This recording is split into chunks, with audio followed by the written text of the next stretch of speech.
turma, estamos de volta pelas ondas do canal Educação para mais uma aula de Geografia.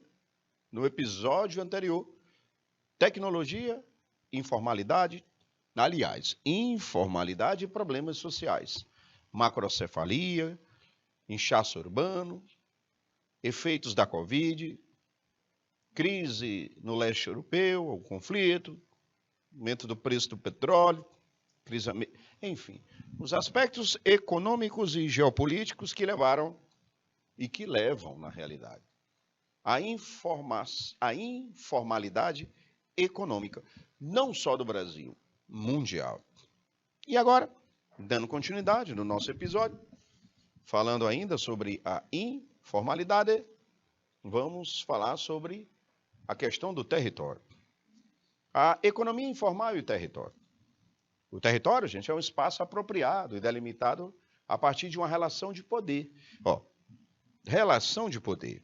Como eu falei para vocês, na geopolítica, a necessidade da ocupação dos territórios, do poder exercido de nações sobre nações, isso gerando conflitos. Mas eu não quero me referir, como me referi em aula anterior, a conflitos armados.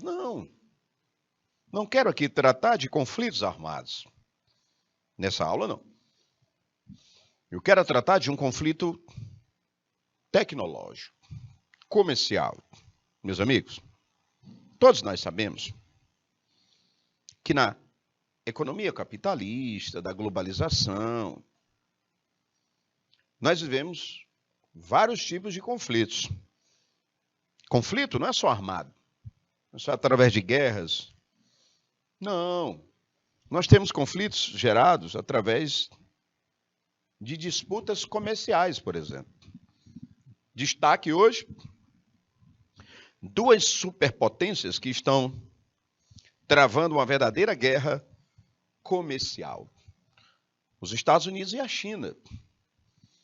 A China, que nos últimos 30 anos passou a desenvolver uma economia capitalista, servindo-se da sua mão de obra barata, dos seus recursos, da sua população e da sua política de governo, atraindo empresas e também, paralelamente a isso, desenvolvendo um mercado e um comércio e tecnologias. A China hoje é uma das molas precursoras do capitalismo, da economia mundial. É um dos motores do capitalismo e da economia do mundo. E a China expandiu o seu mercado e comércio, vendendo os seus produtos. O que não é hoje comprado da China, meu Deus. De A a Z, a China produz e vende. E isso estressou, incomodou, comprometeu os Estados Unidos da América. Em pouco menos de 30 anos, os Estados Unidos viu a China sair de uma China rural, um país agrário exportador de população rural, que era a China, se tornar um país urbano e industrial. A maior civilização do planeta, o país mais populoso do mundo, se tornou uma potência urbana e industrial. A passos largos e crescimento exponencial, a China, durante décadas, cresceu que nenhum país do mundo, no mesmo período, cresceu na história. Nem os Estados Unidos. Chegando à cifra do crescimento de 12%. 12% do produto interno bruto. Ou seja, a China chegava a crescer 12% a sua produção interna. Isso é muita coisa. O Brasil, no auge de 2008, no período militar, crescera 6%, 7%. A China chegou a galopantes 12%. Ano passado, cresceu 8,5%.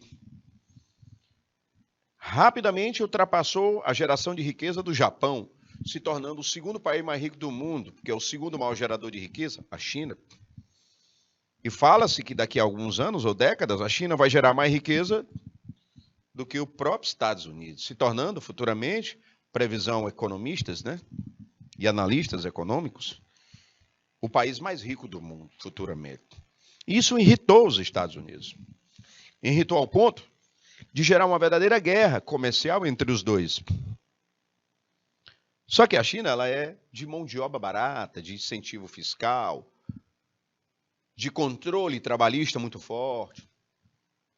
E isso faz com que a economia chinesa ganhe o mundo, tornando a economia americana mais frágil. E aqueles que negociam muito com os Estados Unidos, como conosco, sentimos, isso impactou na informalidade. Estamos vivendo uma crise comercial entre essas duas potências, Estados Unidos e China. Isso gerou um estresse econômico no mundo. Gerou informalidade em todo o planeta. Está vendo? Como a geopolítica e as relações comerciais, essa expansão por busca de território comercial dessas empresas, dessas duas potências, influencia no crescimento da informalidade no mundo. Ninguém ganha com essa guerra comercial, a não ser os próprios chineses, que se favorecem de crises internacionais. Olha, turma, eu queria fazer uma relação muito séria com a tecnologia, atenção, isso é muito importante, e informalidade. Agora, eu vou relacionar nessa aula, inicialmente, a relação entre tecnologia e informalidade. Quando eu digo informalidade, é a economia informal, né, turma? Que a gente já vem falando dela. Quais os aspectos, as contribuições da tecnologia para a informalidade? Primeiro é o desemprego tecnológico. Desemprego tecnológico. Olha, meus amigos, todo mundo sabe que a robotização, a mecanização, a informatização desemprega. O robô toma o emprego do outro. O computador, os seus programas, tomam o emprego. As máquinas tomam o emprego. Eu vou começar pelas máquinas. Desde as revoluções industriais do século XVIII, XIX e XX, que as máquinas foram sendo aperfeiçoadas, melhoradas, evoluídas. E cada vez mais essas máquinas substituem o trabalho humano. E desempregado, o trabalhador vai para a informalidade, porque a máquina substituiu ele. Mas, gente, olha só uma coisa interessante. Quando se falava de máquinas substituindo o homem, imaginava-se fábricas. Hoje, as máquinas substituem o homem na agricultura, os tratores e colhedeiras e equipamentos que eu diga. Ao adentrar propriedades rurais modernas, você vai ver o quê? Máquinas e pouco o quê? Trabalhadores, poucos. Transportes nos aeroportos e portos e rodoviárias, e você via mais trabalhadores carregando e descarregando e manutenção. Hoje são máquinas, os containers, os guindastes, substituindo nos transportes. Vamos lá. Construção civil. Ah, meus amigos. Hoje a construção civil ela está servida de muitas máquinas que substituem levas de trabalhadores.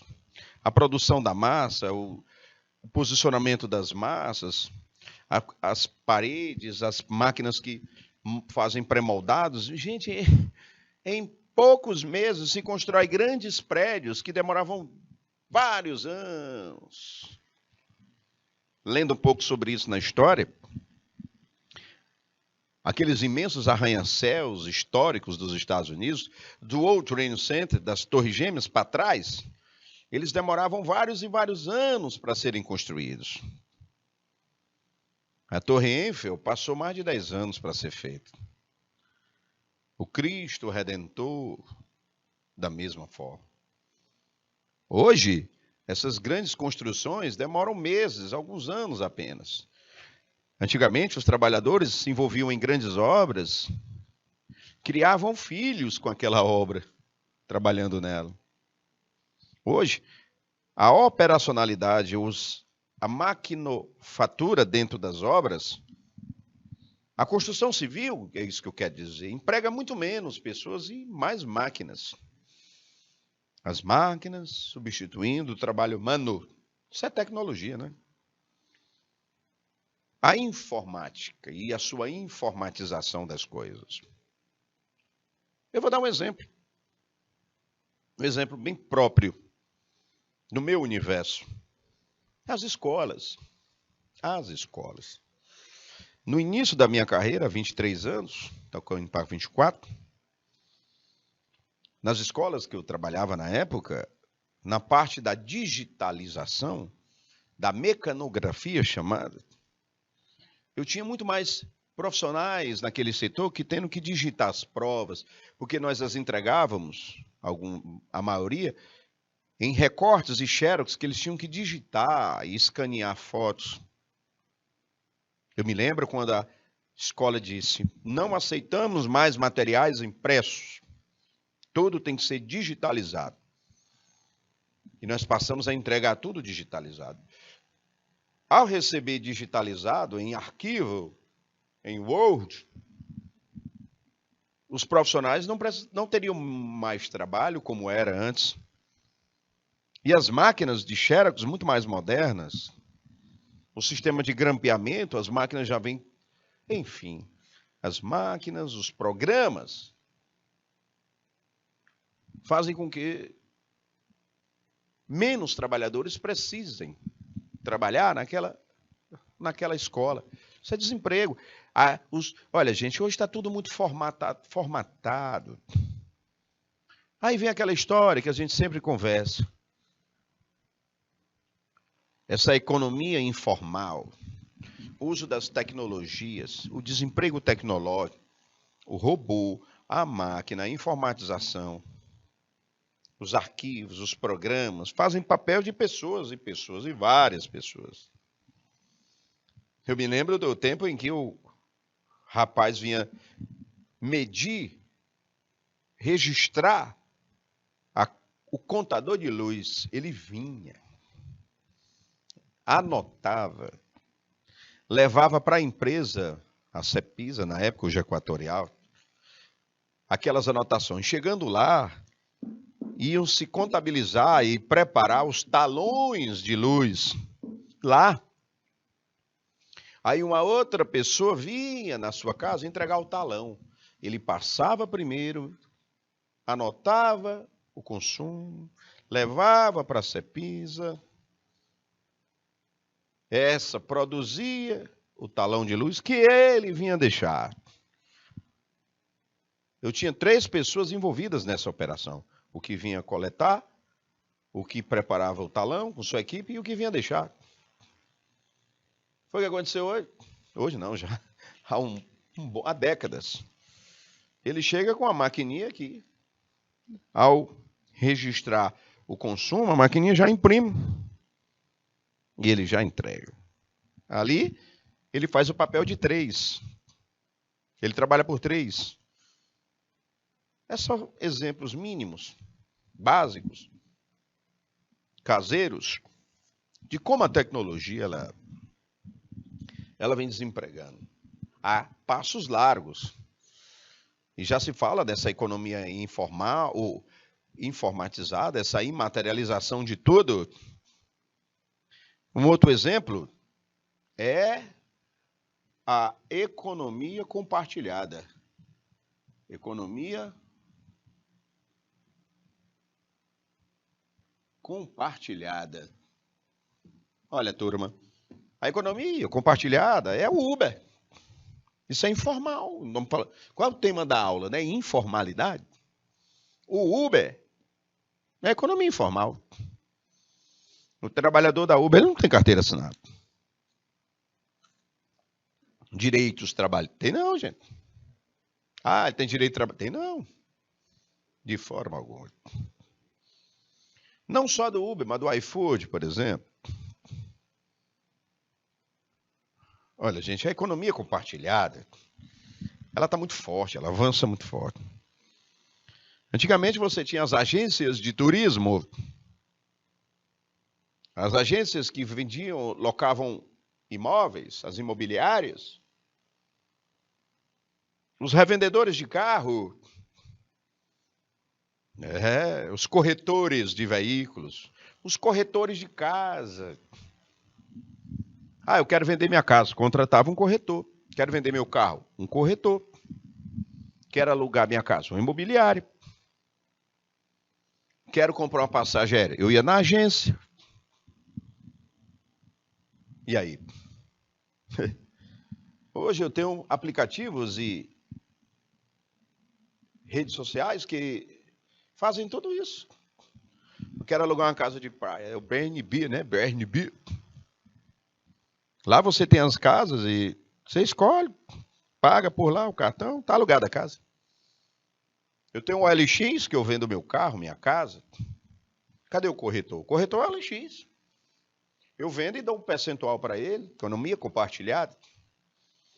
Cadê os pontos de táxi, as cooperativas de táxi, a associação de táxi, os sindicatos de táxi, os pontos de táxi? Claro que eles existem ainda, mas eles coexistem. Antes eles existiam e territorializavam o comércio. Hoje eles são desterritorializados, ou seja, perderam o seu domínio. Eles coexistem com a economia compartilhada dos transportes, que é o 99, a Uber.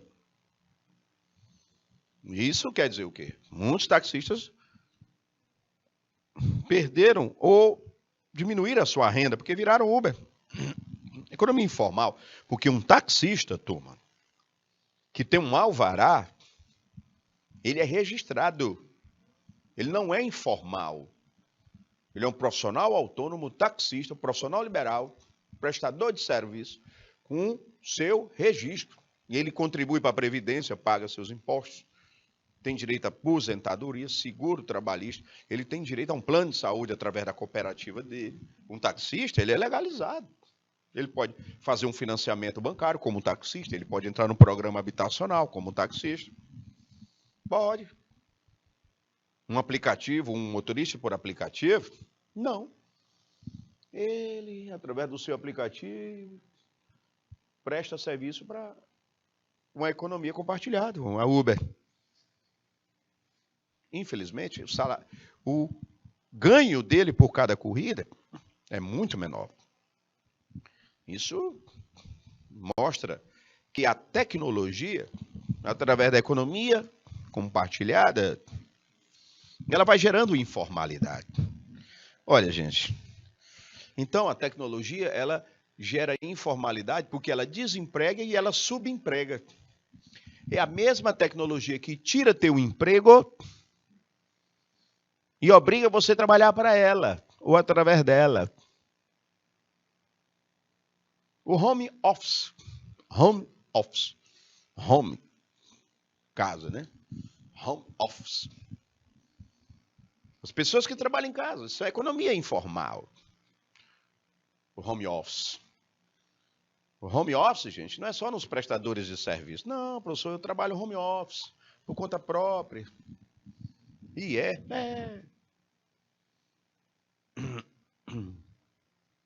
Mas nós temos os produtos home office. As pessoas não precisam mais colocar uma hamburgueria para vender hambúrguer, uma pizzaria para vender pizza, sorveteria para vender sorvete, uma floricultura para vender flores. Não precisam botar uma bolaria para vender bolo. Não.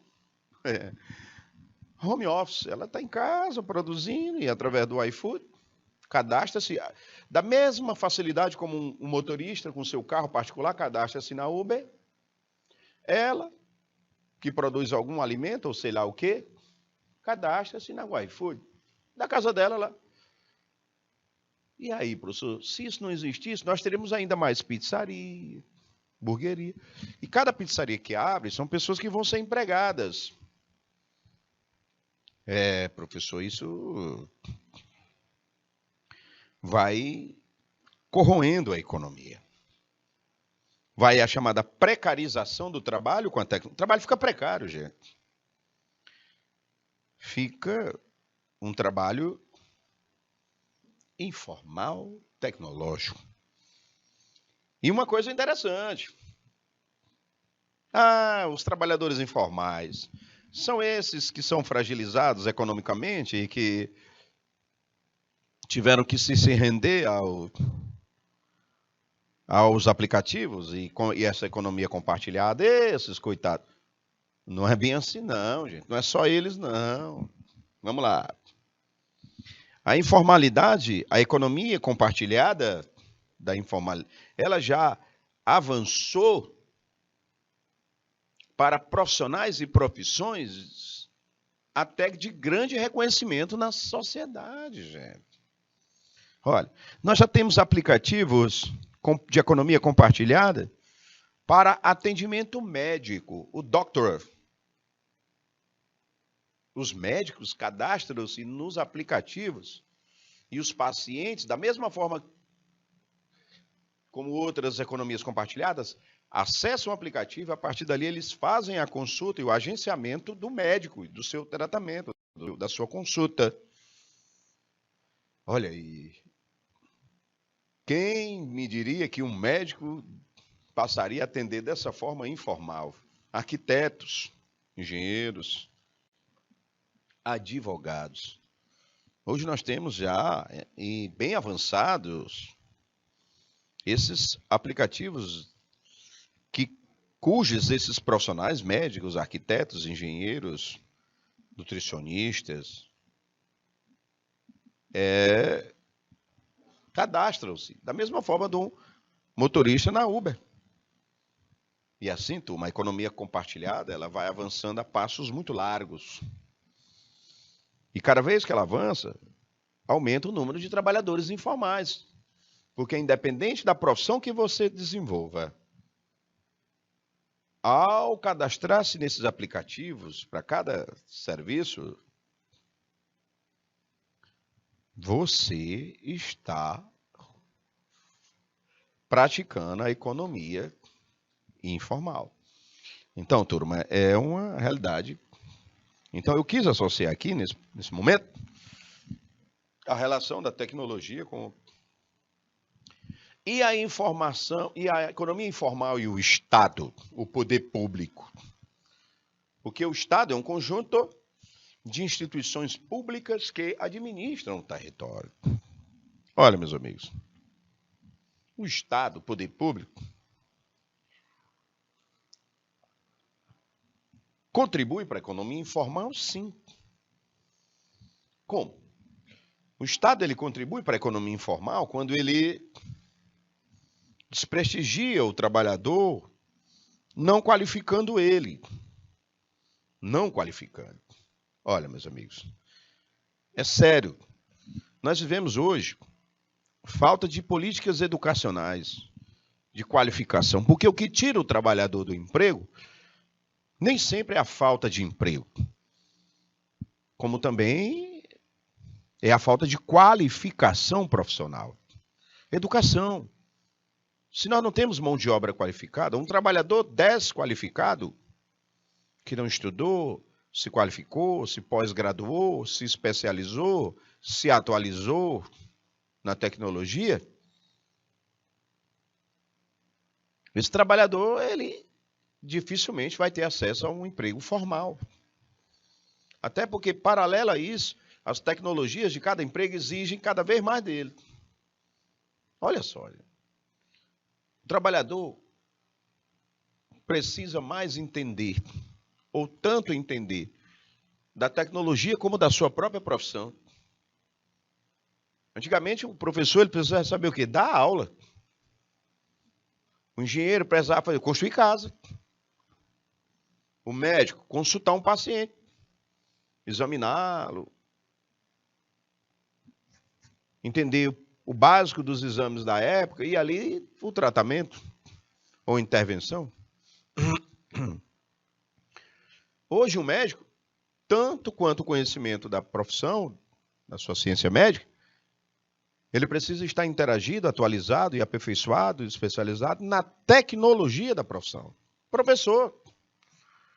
Olha, gente, é difícil você conviver num ambiente escolar hoje, universidade, ensino básico, como professor, profissional da educação, sem entender das redes sociais. Como é que eu vou interagir com meus alunos? Sem saber fazer uns slides. Isso aí é o PowerPoint. Como é que eu não sei mexer em ferramentas básicas da tecnologia para ser um professor? Como é que eu não vou entender fazer um documento online, produzir uma planilha, um Forms, usar do Classroom e assim outras ferramentas? O professor só tinha que saber dar aula, preencher o formulário dele, ler o livro dele, escrever no quadro dele, corrigir a prova dele e acabou. Hoje ele trata disso tudo imaterializado. Então, gente, as tecnologias, elas exigem cada vez mais do conhecimento delas. Então, quando você, para ser inserido no mercado de trabalho, você tem que entender tanto da sua profissão, dos princípios dessa ciência que você vai trabalhar, da teoria, dos treinamentos e aperfeiçoamentos, como das tecnologias a serem utilizadas nessa profissão. E uma das grandes funções do Estado é promover as duas coisas. O acesso às tecnologias. Treinamento, as tecnologias. Aperfeiçoamento, as tecnologias. Meus amigos. Além de formar, capacitar, educar, qualificar, pós-graduar, também precisamos de políticas públicas de geração de emprego e renda, controle da economia, redução da inflação, do endividamento público, das taxas de juros, do índice de dependência econômica, de fragilidade econômica, de incerteza econômica, abertura de mercado, de comércio, parcerias comerciais, infraestrutura como estradas, energia elétrica, meio de transporte adequado, centro de pesquisa. Sem isso, a economia não anda. Como é que eu posso ter geração de empregos em locais que não tem uma mínima infraestrutura? Não tem um porto naquele país. Não tem uma estrada, uma ferrovia, não tem uma infraestrutura de geração de energia segura, uma política energética, uma segurança energética. Se o poder público não dá infraestrutura, não abre o mercado e comércio, não estimula o desenvolvimento de tecnologia, não qualifica os seus trabalhadores, nós não vamos ter um emprego formal crescente. O que vamos ter é o informal. Então, a questão do emprego, ela transcende o trabalho, ela vai para outros campos. O universo da informalidade passa por falta de políticas públicas. Porque a inserção do trabalhador numa economia formal, eu tenho que ter a qualificação dele e a geração de emprego para ele. Políticas públicas, políticas econômicas, políticas sociais e educacionais. Então, é uma realidade cruel. É difícil. Não é da noite para o dia. Um exemplo desse crescimento galopante foram os chineses, os sul-coreanos.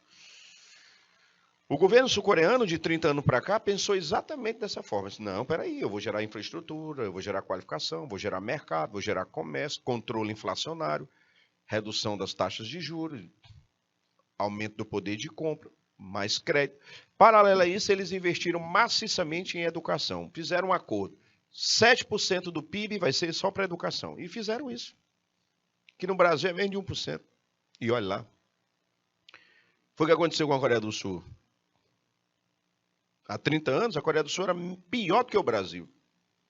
Hoje, a Coreia do Sul é muito melhor do que o Brasil nesse aspecto. A receita é fácil? Não. O caminho é curto? Também não. É num passe de mágica? De jeito nenhum. Mas perpassa por essas medidas. Beleza, turma? Olha, gente, o nosso país, tudo que se encontra no território dominado por um Estado e apresenta características físicas e naturais, econômicas e sociais, culturais e outros.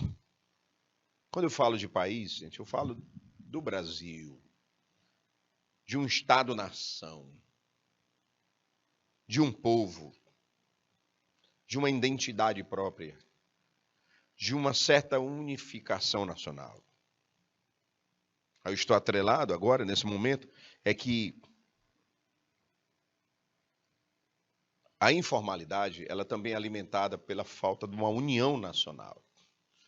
O que tem de países no mundo que vivem conflitos internos, ou tem um radical religioso lá dentro do país, ou tem um fundamentalismo, ou tem um movimento separatista querendo dividir o país, ou tem terroristas, ou guerrilheiros. Isso é conflito interno, que destroça a economia e aumentando a informalidade. Se você for em países do Oriente Médio, continente africano, cheio de conflitos internos, a informalidade reina. A Ucrânia ali, gente, que vai precisar, após essa guerra acabar, que Deus é maior e vai acabar com ela. Para se erguer economicamente, diante de um conflito desse, a Ucrânia vai passar por um caminho muito árduo. Então, a identidade, a unicidade, a paz interna, repercute na informalidade, se não tiver. E o Brasil, professor? Gente, o Brasil é um país que não passa por uma guerra interna, graças a Deus. É um país que não tem um movimento separatista, um radical religioso, um fundamentalista, um terrorista, milícias armadas em territórios autônomos, a não ser lá nas favelas, mas isso não queira dizer uma separação do país. O nosso conflito interno é outro. É o da marginalização, da periferização. É das desigualdades regionais entre Nordeste e Sudeste, por exemplo. O Brasil concentrou muito os seus investimentos em algumas áreas e deixou outras grandes, outras carentes. Essas desigualdades internas, regionais, essa marginalização urbana é o nosso conflito. É silencioso, mas muito expressivo. Nós não temos essa unicidade. Os economistas chamam de os Brasilis. São vários Brasilis dentro de um mesmo Brasil. Realidades totalmente diferentes dentro de um que é considerado um país. E a informalidade cresce com isso. A nacionalidade, o espírito nacional, o nacionalismo, a paixão pelo Brasil, o bairrismo, nos falta também. O espírito do vira-lata, do oprimido, da submissão ao exterior. Valorizar o que é de fora. Se submeter ao de fora. Depender e se acomodar com o de fora. E já vivemos isso durante toda a nossa história. Desde o período colonial, onde tudo era bom, era da Europa. No Brasil, Império, República. Sempre fomos atrelados, saímos das garras de Portugal para as garras dos ingleses. Depois, Estados Unidos. Isso é um nacionalismo que na prática não existe. E o nacionalismo impacta na proteção, no amor à nação, incondicionalmente. Valorizar produtos nossos. Valorizar produtos nossos. Quando isso aqui é Brasil, isso aqui é feito aqui. É nos incomodar com os desempregados e subempregados, não aceitar como natural. Ah, isso aí acontece. E olhar e admirar outros países e não se incomodar com o que acontece com a gente. O nacionalismo, gente, quer queira, quer não. Porque se eu tenho um nacionalismo na sua essência e excelência, eu vou me preocupar. E eu vou valorizar o que é meu. Tudo repercute na economia informal. Tudo. Porque se eu me incomodo com os informais da minha cidade, do meu bairro, do meu país, isso é nacionalismo. Ou vocês imaginam que nacionalismo é só Copa do Mundo? A cada 4 anos.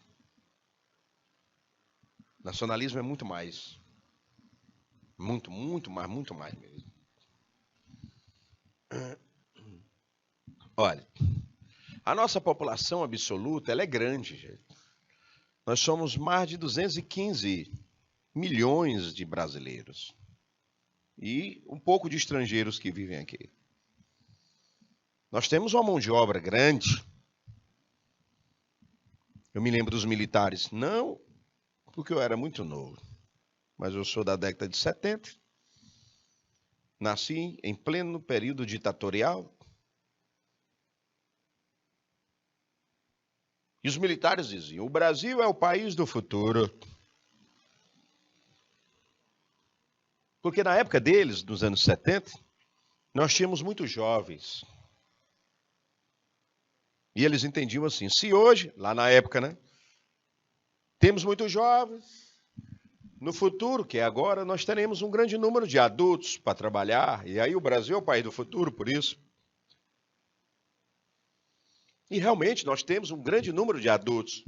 A maior parte da população brasileira, adulto. Idade de trabalho. E por que nós não nos tornamos um país do futuro? Porque os adultos não são qualificados. Aí eu volto àquela história de antes. E encararam um país fragilizado. O Brasil é o país do futuro. Legião Urbana, né, cantou isso. Em alusão ao que os militares diziam na época. Porque eles diziam que no futuro teremos muitos adultos, porque na época tínhamos muitos jovens. E vamos nos tornar adultos. E nos tornamos mais desqualificados. A nossa população relativa nos distribuímos principalmente pelo litoral. E as grandes concentrações urbanas poderiam favorecer, mas fizeram foi prejudicar. Grandes cidades repletas de pessoas, num curto espaço, vivendo na informalidade. Problema sério. E a economia informal só cresce no país. Olha só. O nosso crescimento populacional, a redução da natalidade, a mulher está tendo menos filhos, porque vive em grandes cidades e passaram a trabalhar, graças a Deus. E com isso, estão tendo menos filhos. Então nós estamos tendo menos jovens. No futuro teremos menos adultos. Menos gente para trabalhar. E teremos mais idosos para sustentar. A informalidade vai sentir mais ainda com isso. E a migração? O que tem de nordestinos vivendo na informalidade no Sudeste, nas terras alheias de São Paulo? Isso é clássico do Brasil. A diáspora dos nordestinos dos anos 70, 60, 80, que foram ser adotados no Sudeste. E a maioria foi para a informalidade. Estão lá ainda hoje. Claro, essa diáspora, essa fuga, diminuiu muito. porque o próprio Nordeste vem gerando núcleos de desenvolvimento dentro dele. E os nordestinos estão ficando mais no seu Nordeste, mas mantendo-se na informalidade, só que aqui dentro. Menos mal, pelo menos está aqui na sua terra, né? Mas a migração, devido à desigualdade regional dentro do Brasil, gerou a informalidade nos grandes centros. Nos grandes centros. E ali você tem aqueles espaços informais do Rio de Janeiro, as favelas de São Paulo, Belo Horizonte. Impressionante, o aglomerado de pessoas vivendo em grandes aglomerados. Favelas que chegam a ter mais de 1 milhão, 2 milhões de pessoas morando num grande espaço informal. Migração contribuiu, porque há uma desigualdade entre as regiões do Brasil. Um outro aspecto que contribui para a informalidade. Olha aí, gente. Como eu te falei, as mulheres estão tendo menos filhos, menos jovens, diminuindo a sua fertilidade, seu número de filhos por mulher, e os lares ficando menores. A informalidade crescente, principalmente no futuro, porque a estrutura familiar reduzida, número de pessoas para trabalhar reduzido, isso impacta no crescimento da economia, que vai impactar na informalidade. Gente, a informalidade, ela... Tá vendo? A economia informal, ela... Na realidade, eu não vou falar assim mais, economia informal, eu vou falar o universo da economia informal, que envolve política, geopolítica, conflito, crise, que envolve nacionalismo, que envolve sociedade, nação, que envolve qualificação, tecnologia, e como a tecnologia das profissões, seja quais forem, estão sofrendo os impactos delas e a inserção na informalidade. As relações trabalhistas, as leis trabalhistas sendo modificadas, novas profissões surgindo, outras deixando de existir. Isso tudo impacta na economia informal do Brasil e do mundo. Lembre-se que também no mundo ela está crescente. Eu falei os aspectos, mostrei para vocês que a tendência é nós termos mais informais do que formais no mundo. Isso é fruto de uma nova conjuntura da economia global.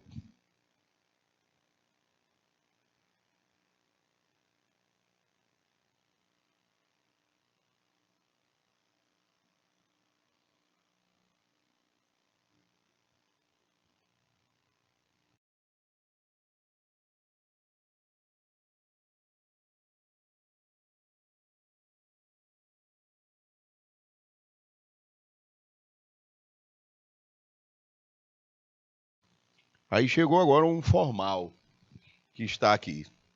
O microfone anterior deu problema, mas a equipe técnica formalmente, prontamente, entrou em ação. Bom, turma, com isso nós vamos fechando o nosso segundo episódio de hoje.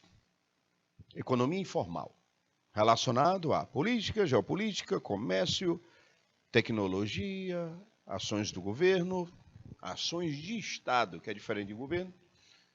Espero ter contribuído para o entendimento da informalidade em todos os seus aspectos e seu universo, gerando essa perspectiva de um mundo cada vez mais informal. Agradeço pela atenção, dedicação, concentração, anotação. Espero que vocês tenham um bom mês de julho, muita tranquilidade, muita paz e muitas férias, as merecidas férias que todos nós merecemos. Que Deus os abençoe, teremos mais aula ainda hoje. Que tenham uma boa noite, um bom resto de semana, um bom final de semana e até o nosso próximo encontro, gente. Valeu, turma!